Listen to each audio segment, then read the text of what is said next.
Evet. Mahmut Çakar, sanıyorum ses sorumuz çözüldü. Evet, soruyu tekrarlayayım yoksa... Cahit, yok yani soru anlaşıldı. Sadece Sinan'ı dinleyemedim. Belki tekrar olabilir. Ama diğer arkadaşı dinledim, Zübeyde'yi. Şimdi tabii bu konuda bence iki şey söylenebilir. Yani birincisi, tabii komplonun gerçekleştiği bir küresel bir realite var, gerçeklik var. Bu biraz bizim dışımıza da gelişen bir realite. Zaten Sayın Öcalan bu komplodan sonra İmralı'ya getirildiğinde 15 Şubat'tan sonrasında komplo üzerinde yaptığı tüm tartışmalarda aslında komplo sürecinin, kendisinin esaretiyle sonuçlanan o sürecin bir 3. Dünya Savaşı süreci olduğunu daha o günlerde söylemişti ve bir başlangıç olarak tarif edilmişti. Küresel güçlerin Orta Doğu'ya yeniden biçim verirken aslında Kürdistan dinamiğini biraz denetim altına almak istediler. Biraz Orta Doğu'ya yeni düzen verirken bir zemin hazırlığı olması açısından Kürt dinamiğini biraz denetim almak istediler. Bu küresel siyasete aykırı düşebilecek ya da bu süreçte durabilecek Sayın Öcalan ve onun önderlik ettiği PKK hareketine yönelik böylesi bir tasfiye hareketi olarak başladı. Zaten Sayın Öcalan o zaman da şeyi söyledi, yani ABD'nin Irak'a müdahale süreci vardı. Arkasından Suriye'nin geleceğini, işte İran'ın geleceğini, yani o gün ortaya koyduğu tablo aslında bugün gerçekleştiriyor adım adım. Orta Doğu coğrafyası adeta bir puzzle'ın parçalarının tek tek yerleştirmesi gibi çıkarılıp yeniden yerleştirildiği bir süreç oldu ve bu sürecin başlangıcı Sayın Öcalan'ın işte ona yönelik komployla birlikte geçerlisi. Zaten onun bir parçası olarak da çok kısa bir süre önce Washington'da işte KDP ve YNK liderliğiyle de, yani bir Kürt temsili olarak da anlaşma yapıldı. Yani Kürtleri de bir şekilde bir parça bu sürece katarak yeni bir süreç başlattı. Bu açıdan yani bu biraz bizim dışımızda, objektif anlamda içinde yaşadığımız dünyada küresel siyasetin bir parçasıydı. Bu boyutuyla yani bir bütün olarak bu küresel siyaseti etkileme gücümüz olmayabilir. Ancak bu sürecin Kürt hareketine yönelik, Sayın Öcalan'a yönelik yaklaşımları mevcut komployla Sayın Öcalan'ın esaretiyle sonuçlanmayabilirdi elbette. Bunun, yani bu ikisini biraz ayırmak lazım. Bir küresel realite vardı, küresel gidişat vardı. Ama onun küresel bir müdahale vardı. Müdahale, yani ilk hamlenin kendisi Sayın Öcalan şahsında Kürt halkının özgürlük çizgisine yönelikti. Ama zaten Sayın Öcalan çok kısa bir süre sonra, hani benim de şahsen katıldığım bir görüşmede işte sahte dost, yetersiz yoldaş diye tarif ettiği bir formülasyonu vardı aslında. Bu bir şekilde yani neden gerçekleştiğini, neden esaretle sonuçlandığını vurgulayan bir noktaydı. Yetersizliğe, hem kendi içimizdeki yetersizliğe hem de genel olarak da kurduğumuz ilişkilerdeki... Yani şu mu olması gereken? Yani muktedirler bir karar alıyor ama bu önlenebilir bir karardı, öyle mi? Evet, bu ikisini yani birbirinden ayırmak gerekiyor. Bizi aşan bir gerçeklik var. Biz o gerçekliğin içinde yaşıyoruz. Ve bu anlamda bir yönelim söz konusu. Ama bu yönelimin mutlaka yaşadığımız gibi, yani Sayın Öcalan'ın esaretiyle, kontrolüyle Kürt halkının uzun yıllardır yürüttüğü bir mücadelenin yani neredeyse kazanmanın ortadan kalkmasıyla sonuç, yani bunu hedefleyen bir sonuçla belli bir noktaya gelmesi mutlak değildi. Yani mutlak kader değildi. Bunu da zaten Sayın Öcalan formüle etti. Zaten biraz önce arkadaşların da dediği gibi bu İmralı'ya getirildikten sonraki tüm çabası da bu iki noktada da hem sahte dostluğu hem yetersiz yoldaşı aşan yeni bir strateji. Kürt halkının bir kez daha hiçbir komploya kırılamayacak hale getirmeyi Sayın Öcalan daha o noktada ifade etti. Yani öyle bir yaklaşım geliştireceğiz ki sadece mevcut komployu aşmayacağız. Kürt halkının asla bir kez daha hiçbir komployla yıkılamayacak hale getirmemiz lazım. Bu işin tabii subjektif yanına vurgudur yani. Yani küresel gerçekliği bundan sonra da nasıl gelişirse gelişsin, bunun kıramayacağı, yıkamayacağı bir mücadele yaratacağız demek istedi. Yani objektif anlamda bizim dışımızdaki dünyaya bizi tamamen kazanımlarımızı ya da özgürlük mücadelemizi yıkamayacak bir noktaya getireceğiz dedi. Yani buradaki yaklaşım, yani bu gelecek perspektifi de aslında komplo bakış açısını, komplodaki subjektif boyuta biraz vurgu yapıyor diye düşünüyorum. Mahmut, sen nasıl bakıyorsun? Tabii biz bir günden bahsetmiyoruz. Yani sadece 15 Şubat'tan bahsediyoruz. 15 Şubat sonrası bütün bir Kürdistan'da ayağa kalkmaktan bahsetmiyorum sadece. Ama zamana yayılmış bir kırılma, bir sendrom yaşadı mı Kürtler ve bunun aşılması nasıl gerçekleşti? Yani o dönemdeki ruh hali, yeri nasıl daha rasyonel bir akla, direnişçi bir aklın öne geçmesine ve komplonun yarattığı o kırılgan ve kötü ruh halinde almasına nasıl yol açtı? Tabii Cahit, aslında bu olgu yani bizim cepheden de çok derinlikli ele almış değil. Hani bu konuda yazılmış, çizilmiş, araştırılmış olgular da yok. Yani bu mesele niye bu kadar çok kritikti? Yani Kürdistan halkının geleceği açısından arkadaşlar da ifade etti. Bunun temel nedeninden bir tanesi yani Kürdistan özgürlük mücadelesi önderliksel bir hareket olarak gelişti. Yani dolayısıyla yani komplonun da Sayın Öcalan'ı hedef alması, Sayın Öcalan'ın Kürdistan toplumu ve tarihi içerisindeki rolünden kaynaklı, merkezi rolünden kaynaklıydı. Onunla bu komployla Kürt halkının tüm dinamiklerini ortadan kaldıracağını, işte hani ya orada Sayın Öcalan bir görüşmede söyledi. Yani hani diyor başı koparıp gövdeyi kurda kuşa yem etme siyaseti bu dedi. Tam beklenti böyle bir haldeydi. Dolayısıyla çok sarsıcı oldu. Yani bunun bir kültürel, bu siyasal gelişimin 70'lerin başından beri Kürdistan tarihinde yeni bir çizgi yaratıldı. Yeni bir mücadele hattı yaratıldı. İlk yani tüm belki her birimiz açısından yani ilk gözümüzü açtığımız hani bu mücadele ve Sayın Öcalan'ın gerçekliğiyle, önderlik gerçeğiyle karşılaştık. Toplumda çok oturmuş, yerleşmiş bir şey vardı. Dolayısıyla komplo Sayın Öcalan şahsında geliştiğinde, esaret gerçekleştiğinde bu gerçekten duygusal açıdan çok büyük kırılmaya yol açtı. Yani ben o zaman HDP'nin İstanbul İl Başkanıydım. 2 gündür cezaevinden çıkmıştım. Dolayısıyla o kırılmayı çok net hissettim. Yani inan bana Cahit, bizim kafamızda bir sürü insanla orada konuştuk. Psikolojimiz şuydu yani. Yani bugün umut hakkı tartışması var ve gerçekten umudun bittiği andı, yani onu söyleyeyim. Yani umudun bittiği andı. Bir sürü arkadaş, ben dahil, dedik ki bu iş bitti. Genel hikaye bitti. Kişisel hikayemizi onurlu bitirelim yani. Yani en azından inancımızla, onurumuzla, şerefimizle bu iş bitsin. Bir sürü arkadaşta duygu biraz oydu. Yani artık nasıl yürüyeceğiz, nasıl gidecek? Yani Sayın Öcalan'ın çizgisinde yer alsın, yer almasın. Yani saygı duyan, değer veren, onun o rolünü gören herkeste orada bir duygu vardı. Yani bizim şahsen kişisel olarak da Sayın Öcalan'ın getirmesi büyük bir talihsizlikti ama getirdikten sonra görmek şahsen benim açımdan büyük bir şans da oldu. Yani biz kendisiyle buluştuğumuzda yani o umutsuzluğumuzla gittik yanına. Yani aslında hani dışarıdan bir umudu kendisine taşımadık. Bir umutsuzluk, o karamsarlığımız ve nasıl aşılacak, yani o konuda bir fikrimiz de yok. Sadece ahlaki, yani insani, ahlaki, duygusal yanlarla mesela gittiği de yani mesela bu komployu algılamaktan zaten zorluk çekiyoruz. Yani hala Yunanistan devletine bir sürü güce bakış açımız şu anki gibi değil. Yani nereden geldi bu darbe? Onu o an anlayacak durumda da değiliz. Hele yani bunu anlam vermeden nasıl aşılacağı konusunda da zaten bir fikriyatımız, düşüncemiz de yoktu. Dolayısıyla bu umutsuzluğumuzla ve karamsarlığımızla mesela oraya gittiğimizde yani Sayın Öcalan'la İmralı'da buluşma anı yani bizim taşıdığımız dışarıdan aslında umutsuzluk ve karamsarlıktı. Ve gerçekten adım adım bu oradan umuda dönüştü. Ve bunu ben çok daha o 99 duygularım olarak söylüyorum. Yani biz oradan tekrar gittik. Dışarıdan taşıdığımız umutsuzluğu Sayın Öcalan'ın önüne koyduk. Zaten hani komplonun merkezinde o vardı. Mesela getirildiğinde gerçekten ciddi ölçüde, yani çok kısa bir zaman sonra ben de gördüm. Yani bir ay da bir sonra ben fiziken de gerçekten yani yani ciddi ölçüde kilo da vermişti. Nasıl bir stres altında olduğunu da görüyorduk yani. Çünkü bir tarih onun şahsında yani ya ortadan kalkacak ya devam edecek. Öylesine bir tarihsel sorumluluk var. Dolayısıyla zaten onun üzerinde yaratılan bir stres var. Bizim dışarıdan taşıdığımız bir umutsuzluk ve karamsarlık da vardı. Oradan aslında umut biraz yeniden oldu. Adım adım gerçekten büyük bir stratejik daha, yani ben hep o zaman da söyledim Cahit. Yani Sayın Öcalan daha önce hiçbir şey yapmamış olsaydı bile Kürt halkı için 99 komplosundan 15 Şubat'tan sonraki 16 Şubat'tan itibarenki tavrı bir halkın tarihine önderlik olarak yazılmasına yeterdi yani. Şunu söyleyebilir miyiz? Yani şunu söyleyebilir miyiz? Kürt halkı önderi Sayın Abdullah Öcalan'ın İmralı'da ilk gittiğine itibaren oluşturmaya çalıştığı paradigma komplocuları boşluğa itti diyebilir miyiz? Kesinlikle, yani zaten yani canım ben çok sık anlattığım bir konu, hani bazen evet, yani tekrar da olabilir ama hani sen söylediğin için, yani sorduğun için söyleyeyim.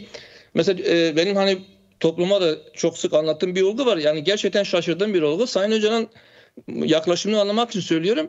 Mesela hani bize ilk sordu, yani bir ay bile geçmemişti. Yani benim de katıldığım görüşmede. Yani diyor, sizce ben yaşamalı mıyım, yaşamamalı mıyım? Yani komplo Yani benim ölmem gerçekten bu Kürt halkının mücadelesine bir şey olacak mı? Hangisi daha faydalı olacak sorusu mesela bizi ilk şaşırtan yaklaşımdan bir tanesi buydu. Çünkü mesele kendisini bir birey olarak görmüyor. Yani kendisini bir halkın önderi olarak görüyor. Onun yaşayıp yaşamaması halka ne getirecek? Üzerinden bakıyor ve biz yaklaşık bunu birkaç hafta tartıştık. Ve bu soruyla zaten şok olduk. Biz de neden bunu söylediğini çok fazla anlayamamıştık. Sonra kendisi bize şunu söyledi. Biz de elbette sizin yaşamanız lazım diyorduk. Yani bizim cevabımız biraz buydu. Ama kendisi de şunu söyledi. Yani benim yaşamam mı halka faydalı olacak yoksa ölmem mi? Yani kafasında hani böyle bir B planı da olduğunu biliyorum. Ayrıntılarını da biliyorum. Yani bize o ara anlattı. Yani yaşamak ve yaşamamak A ve B planı olarak kendisi önündeydi zaten. Yani böylesinden tarihsel bir tercih kendi önüne koymuştu. Hangisi daha fazla faydalı olacak? Kararını verdiği zaman da bize şöyle ifade etti. Yani ben dedi bu komployu eğer ben ölürsem diyordu. Hani bu komplo açığa çıkmayacak. Kürt halkının dostları kimlerdir? Kürt halkının düşmanları kimlerdir? Kürt halkına bu tarihsel ihaneti neden yapıldı? Niye bu kadar ağır bir yönelim oldu? Bu çok boşa çıkmayacak dedi. O yüzden ben komployu anlamlandırmak için ve komployu boşa çıkarmak için yaşamaya karar verdim. Ve ben yani daha sonraki süreçte de izleyerek, o süreçte yer alarak şunu çok net gördüm. Yani kafasında yani bu komplonun nasıl aşılabileceği noktasında net bir strateji vardı yani. Ki zaten bunu adım adım uyguladı. Bunu yani o an bunu fark etmemiz ya da bize direkt ben şunu yapmak istiyorum demedi. Ama onun tüm yaptıkları yani bir strateji, yani en azından bugüne kadar gelen etkisini ve tesirini sürdüren bir stratejisi olduğunu, yani bir strateji içerisinde hareket ettiğini ortaya koyuyordu. Ben bunu ikiye ayırıyorum bu stratejiyi. Bir diyorum, yani tüm bu gözlemlerimden ya da gelişmeden çıkardığım sonuç olarak söylüyorum. Birincisi, bu komplonun bu fırtınayı, bu tsunami'yi durdurmak istedi. Yani Kürt halkının kazanımlarını korumak istedi. Kürt halkının varlığını orada korumak istedi. Kendisini komplonun o fırtınanın önüne, o tsunami'nin önüne adeta bir baraj gibi koydu. Tüm yaklaşımlarda, mesela İmralı duruşundaki tavrı, tüm yaklaşımlarda biraz esas mesele oydu. Bunu sağladıktan sonra komployu daha stratejik olarak, daha nasıl kalıcı olarak nasıl aşabileceğinin, işte yani bizim bildiğimiz anda paradigmatik yaklaşımı ondan sonra geliştirdi. Yani önce durduran, adeta kendi gövdesini bu saldırı karşısına koyan, bunu durduran, daha sonra da bunu tamamen ortadan kaldıran ve Kürt halkına yeni bir yol açan bir tutum izledi. Bunu tabii gelişmelerde bunu gördük. Zaten yani mesela söylemlerinde, yaklaşımlarında, şöyle bitireyim. Cahit mesela bunu şöyle ifade ediyordu. Diyordu, yani ben o zaman olarak değerlendirdim. Yani modern bir Musa hikayesi. Diyordu ben kendi halkımın diyor bu kıyıdan karşı kıyıya geçirmek istiyorum. Yani komplodan sonraki duygusu adeta, yani Musa'nın kendi kavmini işte Kızıldeniz'den geçirmesi gibi, yani bir fırtınadan, bir zulümden koruması gibi. O zaman hani modern bir Musa hikayesidir aslında yani onu Sayın Öcalan'ı dinlerken, yapmak seni gözlemlerken böyle tarif ettim. Bu açıdan tarihsel bir yaklaşım oldu. Kürt halkına yeniden ayağa kaldırdı. Adım adım umudumuzu yeniden kurdu. Ve çok kısa bir süre sonra, yani özellikle mahkemeden sonra, zaten mahkemede öyle bitirdi, yani mahkemede önde dedi özgürlük kazanacak diye bitirdi ve mahkemeden sonra idam cezası verdikten sonra kendisini ilk gördüğümüzde hukuk bitti, siyaset başladı dedi ve biz siyaseti iyi biliyoruz. İdam kararından sonra Sayın Öcalan aslında idam fermanını ortadan, kendisinin ve halkın boyundaki idam fermanını ortadan kaldıracak o politik adımlara, o yüksek tempoya ondan sonra da girdi. Zaten bugün yaşadığımız ve yarattığımız tüm gelişmeleri aslında o kısa dönem içerisindeki Sayın Öcalan'ın o önderliksel stratejik yaklaşımına bağlıyorum ben. Belki izleyicilerimiz bana kızacaktır, onu tamamlayalım. Yani idam karar verildikten bir saat sonra da hemen sonra siz görüşünüz değil mi? Yani, hemen sonra idam kararı verildi. Biz adadan ayrılmadan dedik Sayın Öcalan'la görüşmek istiyoruz. Direkt 4 kişiyi seçin dedi. 4 kişiyi seçtik. Gittik ve ilk kapıdan giren benim ve o masasında oturuyordu. İlk defa onu gördüm. Yani duruşmalarda çok çok stresliydi. Yani hiç volta atmıyordu. Direkt kapıda bizi bekliyordu. Biz gittiğimizde oturmuştu, rahatlamıştı. Böyle sandalyede yaylanarak ellerini bizi görünce selamlar tarzında ellerini kaldırdı. ağzından çıkan cümle oydu. Hukuk bitti, siyaset başladı. Evet. Ve biz siyasette iyiyiz dedi. O bugüne kadar gerçekten tarih Sayın Öcalan'ın ne kadar siyasi bir daha olduğunu o günden sonra zaten tanık oldu yani. Evet. O son derece tarihi bir söz. Yani idam masasından müzakere masasına getirmek, bu Türkiye açısından bakılan Türklerin Kürtlere bakışı, diğer uluslara bakış açısına bakıldığı zaman gerçekten hiç azımsanmayacak önemli bir politik, tarihsel bir kazanım. Mahmut, tabii siz hem biri olarak hem de hukukçu olarak çok uzun dönemdir bu meseleden çalışıyorsunuz. Belki yeniden bir hatırlatma anlamında da sormak istiyorum. Yani İmralı işkence sisteminin kuruluşu ve buradaki uluslararası komplocuların buradaki rolü.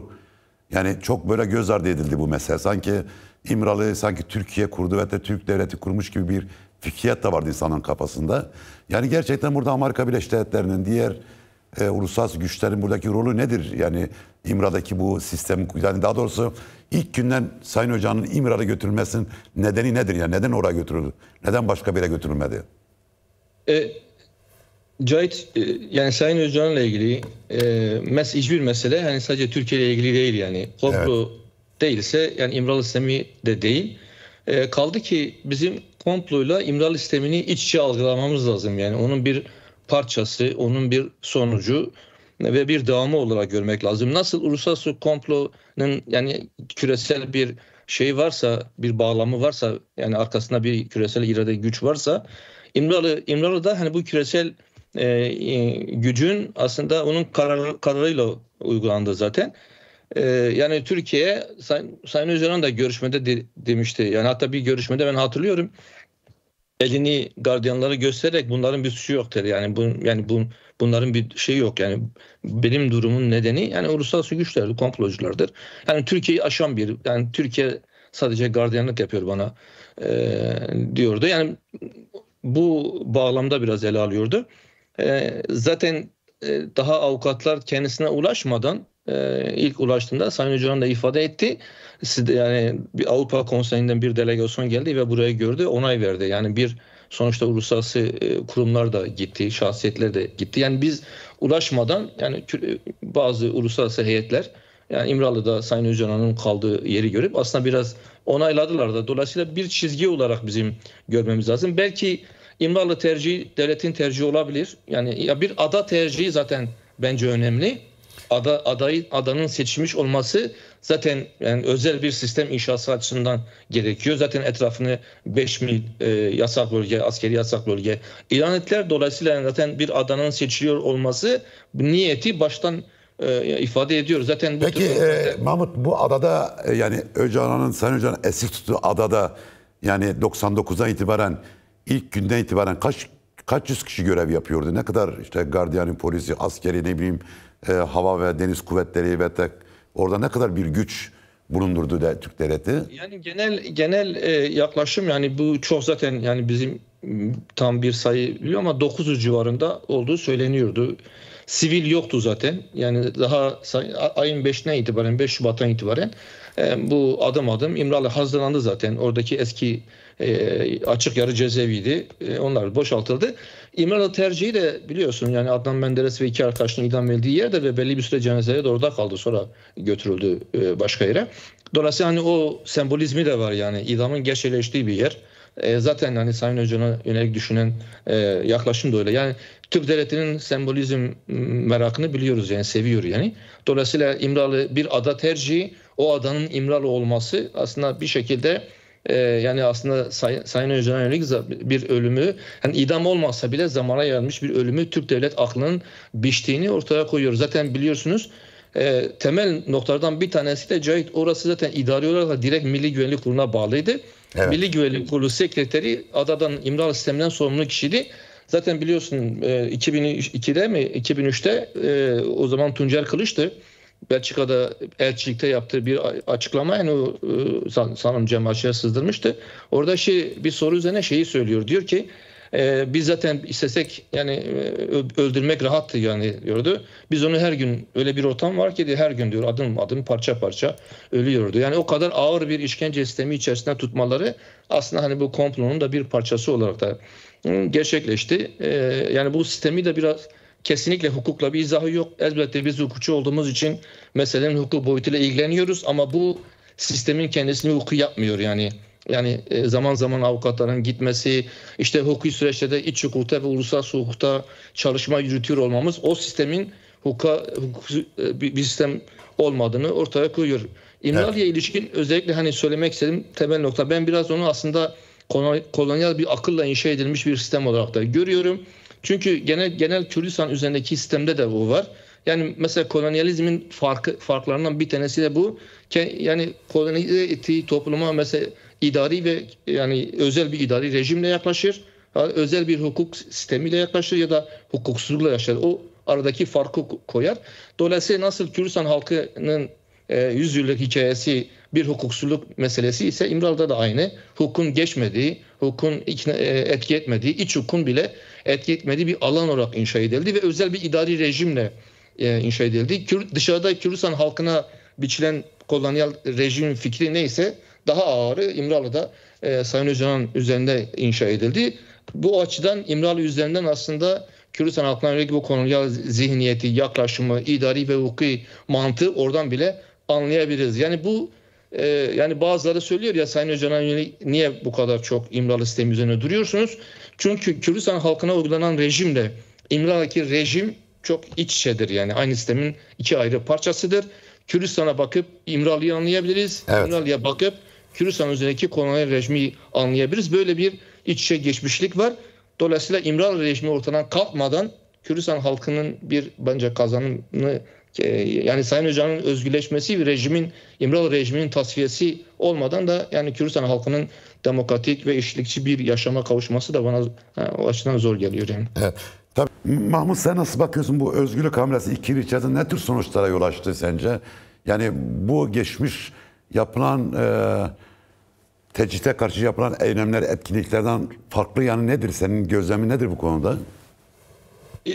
Cahit, ben de arkadaşlara ek olarak bu son 2-3 yıllık süre içerisinde yani hukuk alanında da yani bu geniş bir kesim aslında tecrit karşıtı haber alamama meselesine ilişkin ciddi bir destek de alındı. İşte 2 defa imza kampanyası düzenlendi. İşte değişik ülkelerden 1500'den fazla hukukçu bu noktada Sayın Öcalan'la görüşme konusunda talepte bulundu. Yani o genel rüzgar içerisinde aslında hukuk cephesi de önemli ölçüde duyarlı hale getirildi. Yani bu biraz aslında hani geçmişteki kampanyadan farklı, bence hani bir şeyi sağladık. Geçmişteki en temel eksiklikler kampanyaların ya da yaklaşımların Sayın Öcalan'la ilgili meselelerin sadece dönemsel biraz ele alınmasıyla sınırlıydı. Yani belli bir anda yoğunlaşan, ondan sonra sönen bir yaklaşım söz konusuydu ama bu mevcut hamlenin aslında bir iç sürekliliğinin oluşuyor olması, yani bir defa zaman açısından, bence zamana yayma açısından, bunu sürdürebilmek kapasitesi gelişme açısından yani ben bunu bir önemli görüyorum. Yani ve bu sürdükçe farklı yöntemlerle geliştikçe etkisini biraz daha genişletiyor gelişmeyle paralel olarak.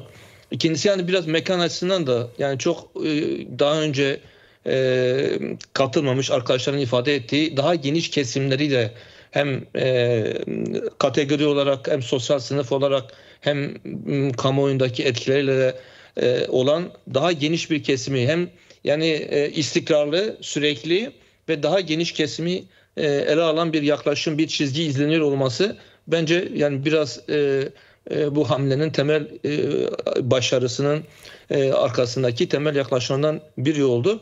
Tabii şöyle bir mesele de var. 2 noktayı burada altını çizmek isterim. Birincisi tabii bu süreç içerisinde Sayın Öcalan'ın kitapları çevrildi.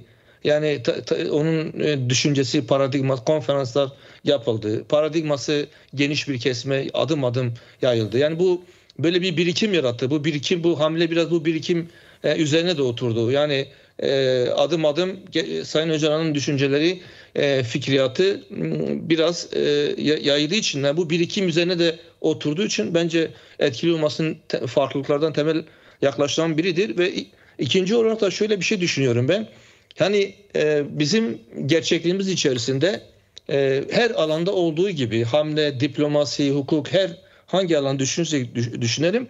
Aslında hani bu dayanışma yaratılabilecek bir şeydir yani kendinden olacak bir şey değil yani. Örneğin yani işte sen Bangladeş'ten bahsettin. Oraya gidildiği için, ilişki kurulduğu için, onlar bu meseleden haberdar olduğu için reflekslerini verdiler. Yani bu biraz bu şeye yani iç dinamizm, iç dinamik gerçekten kendisini yaydıkça, kendisinin temposunu artırdıkça, Sayın Öcalan'ı taşıdıkça hem düşüncelerini hem de ona yapılanları bence etkisi daha fazla etkili oluyor. Yani bu iki noktanın bence yani hem bu belli bir birikim üzerine oturuyor olması, adım adım işte paradigmanın yayılması hem de bizim yani bu dayanışmayı yaratan o dinamizmin de daha canlı, daha etkili, daha sabırlı, daha istikrarlı olması bence bu süreci yani olumlu bir noktaya taşıyan etkenlerdir diye düşünüyorum. Evet. Şimdi tabii Mahmut sen de birkaç cümle söyle bu konuya ilişkin programı kapatmış olalım. Evet. Ya ben yani hukuksal açıdan da aslında Sayın Öcalan'ın özgür olması gerektiğini düşünüyorum. Yani sadece bu siyasal bir talep değil. Sadece yani barışçıl bu sürecin gereği değil. Yani hem işte umut hakkı tartışması var. Bugüne kadar Sayın Öcalan hakkında verilmiş farklı kararlar var. Yani AİHM tarafından. 26 yıldır gerçekten insanlık dışı koşullarda, hukuk dışı koşullarında AİHM'in işkence olarak tarif ettiği koşullarda yaşandı. Dolayısıyla özel bir hukuk uygulandı. Yani hukuksal açıdan da bunun Sayın Öcalan'ın özgürlüğünün sağlanması lazım. Bu sadece siyasal Kürtlerin talebi değil, aslında hukukun da bir talebi. Dolayısıyla Sayın Öcalan'ın özgürlüğüyle aslında Kürdistan halkı ve Orta Doğu halkları için yeni bir dönemin doğacağını da düşünüyorum. Evet. Biz de yani arkadaşlar gibi sadece politik, diplomatik değil, hukuksal açıdan da özgürlüğün esas alması gerektiğini düşünüyoruz ve bu böylesi bir günde de hani bu konuda da umudumuzu ilerlemek isterim. Evet.